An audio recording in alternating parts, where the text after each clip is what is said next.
Ciao a tutti e bentornati nel canale. Per chi di voi è nuovo, io sono Sara e nel mio canale condivido consigli, trucchi e tecniche per realizzare abiti. Nel video di oggi vi mostro come cucire le pens. Questo video fa parte della serie sulle basi del cucito, che è appunto tutta una serie di video che ho nel mio canale in cui spiego come cucire dalle basi. Quindi se siete alle prime armi e volete imparare varie tecniche, vi consiglio di dare un occhio alla playlist che ho nel mio canale che si chiama appunto le basi del cucito. Comunque iniziamo subito a vedere come si cuce una pens. E vi mostrerò come cucire due tipi di pens, quelle che partono dai bordi e vanno verso l'interno del capo, come per esempio quelle dei pantaloni, e quelle che stanno tutte all'interno di un capo, che sono quelle che comunemente si vedono nei capi, negli abiti aderenti e che vanno dal seno a sotto la vita, in pratica, che stanno qui in mezzo. Partiamo dal primo tipo, ossia le pens che iniziano nel centro del capo e si aprono verso i bordi, e vi mostro passo passo come le ho cucite in un corpino base che ho fatto un po' di tempo fa. Per prima cosa dobbiamo segnare sulla stoffa le parti finali della pens, facendo una piccola tacca con la forbice nel margine di cucitura, e poi dobbiamo segnare la punta della pens. Di solito si taglia la stoffa in doppio strato di tessuto, quindi per avere la punta della pens segnata su entrambi i lati della stoffa puntiamo degli spilli da sopra a sotto nelle punte delle pens.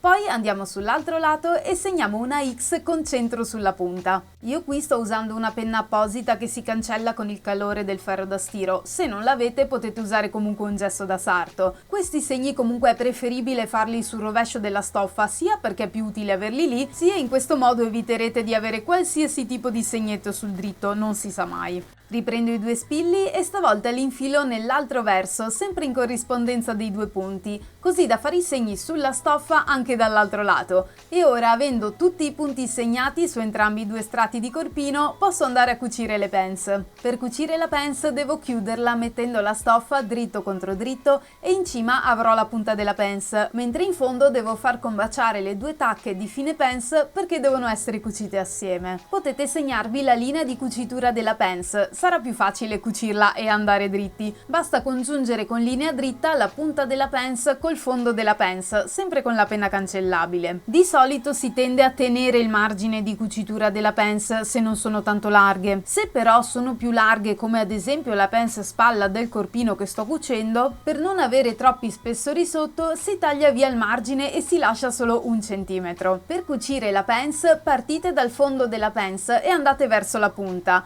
Fate dei punti indietro a inizio cucitura, cucite sopra la linea che avete tracciato di riferimento e alla fine non fate punti indietro ma uscite fuori dalla stoffa e cucite fuori dalla stoffa 2-3 punti.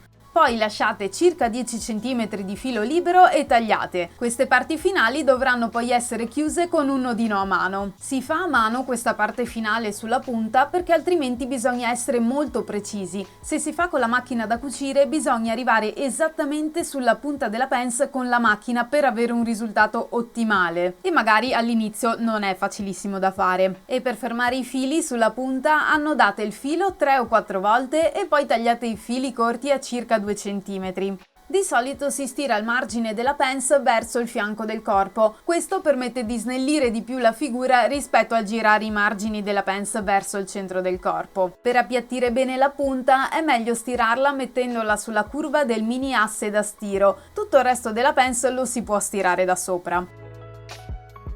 E ora vi mostro il secondo tipo di pens, ossia quelle che stanno interamente dentro al corpo, che si usano tipicamente negli abiti per far sì che l'abito aderisca in vita ma sia più largo nei punti più larghi del corpo, ossia seno e bacino.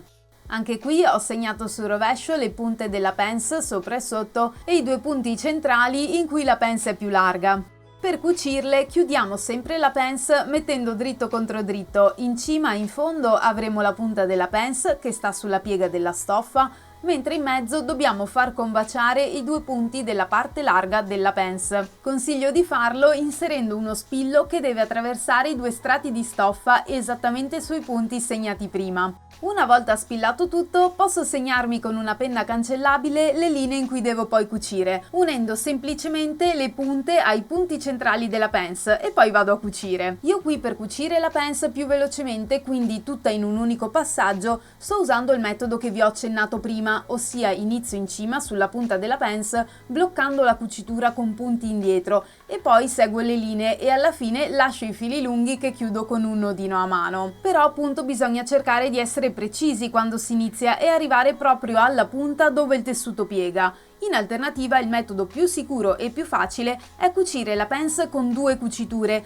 Prima si parte dalla vita e si cuce verso l'alto fino alla punta, lasciando sempre i fili lunghi in fuori che poi vanno annodati. E poi si fa la stessa cosa dalla vita verso il basso. Quindi di fatto è come cucire insieme 2 pence del primo tipo che abbiamo visto prima.